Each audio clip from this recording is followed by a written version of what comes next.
He asked if you use deer brains. No, calf brains will do. In other words, the brain material. Okay. And it's a softening kind of thing. Well, I'll be quiet back here and let you people carry on. I can hear you very well. Well, I want your stories too, so whatever you think of, I'm going to tape too. Well, I don't think the day is long enough. I'll be quiet. I can't think of anything that you'd like to hear, not unless you bring up a subject. Well, what I wanted to know, you know, your dad... Yes? Or no? Is it your dad, your grandpa? It's your grandpa, right? The one that ran away and was a sailor? Well, my dad was a returned sailor.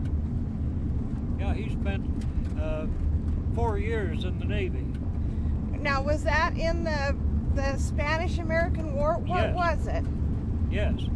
He got out of service about the year of 910. Okay. 1910 is when he got out of service and came back to the States. Do you know anything about when he got started, how he got started? Well, he and his brother were orphaned back in a little town of Hardin, Illinois, when they were quite young. And the neighbors took care of them, according to stories he told me, until they were big enough to go work by themselves. And they left Illinois and went to Texas, and my dad decided he wanted to join the Navy, and his brother, Claude, wanted to go to the Kimberley mines in South Africa. And that was the last time they saw each other. He never did locate him after he got through his service time as a sailor. He was released into San Francisco and came to Ogden, Utah, looking for work. And he run on to a fellow from Yost up here, and I can't think of his name right off, but anyway, that's where Brian Spencer lives, and he had a big sheep outfit there. And my mother was a widow, and this sheep man hired her to cook for all those sheep men. And my dad was in Ogden, and John Blythe was the name of the sheep man in Yost. And he brought my dad to Yost, and that's how he met my mother. And she was a widow, and she had been married to a Waletta Durfee, and before their only child was born, he died. And this girl, my half-sister, grew up with our family. And she married a cowboy out of, his name was Cal Williams, and I got quite a story about his life after he married my half-sister, and they went to the state of Washington. And I remember when she passed away in 1926, and I remember going to the funeral of my half-sister. Where are we meeting Connie at? Where are we meeting Connie Oman at? You gotta go up here, Stan. We gotta go meet Connie Oman. Whoa. You know, you should turn there and go up and meet her. You want to go up to the crossroads, huh? Yeah, we gotta go the meet crossroads. Connie Oman up there somewhere. Yeah. Is somebody right behind you? Nobody behind. I can't see. We outrun them. Good. But I think everybody got the message. You see, the crossroads is just this side of Spencer's Ranch. It goes. Did you remember, did you know can't think of his first name, Clark from Albion, not Glenn Clark from Albion. We had been up here with the veterans for Mr. Tracy's funeral for his graveside service. And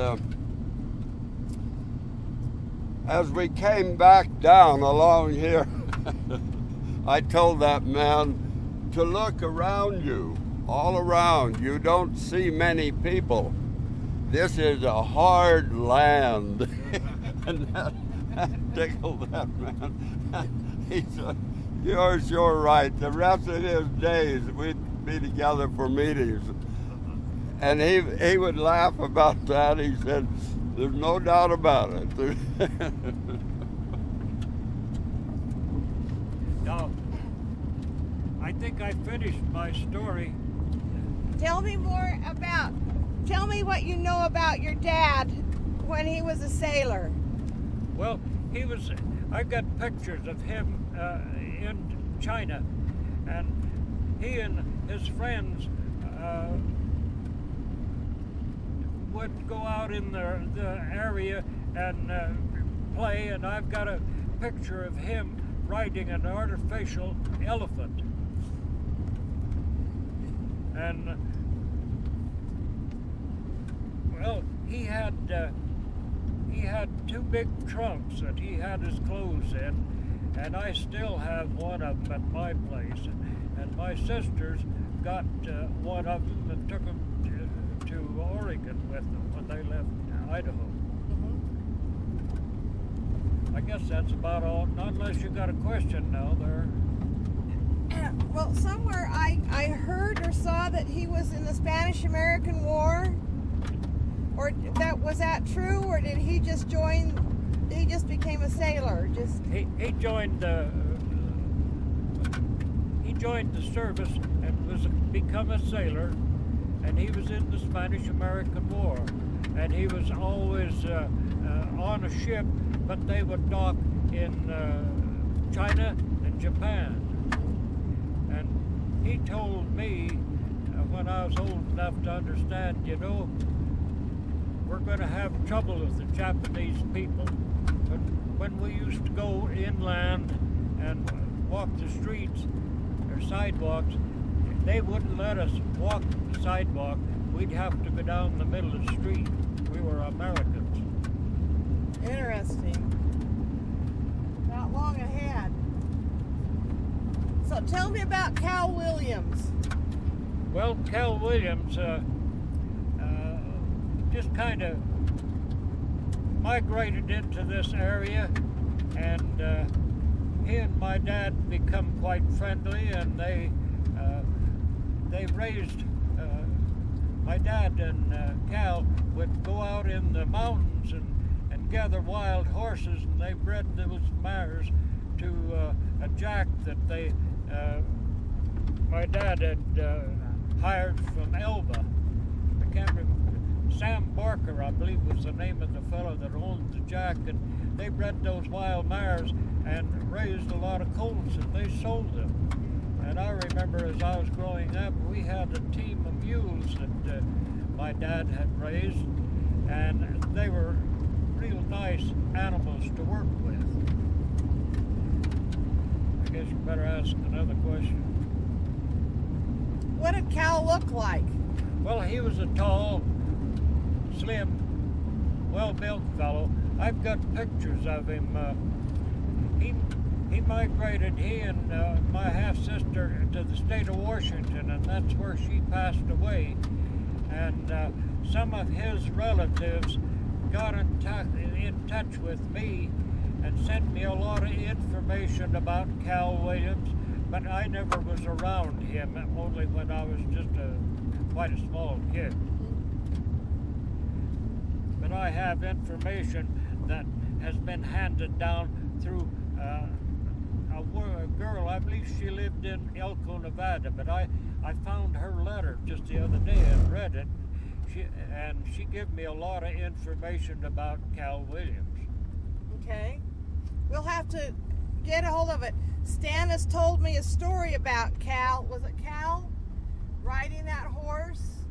Going out and catching that horse? Oh, yeah, yeah. Now,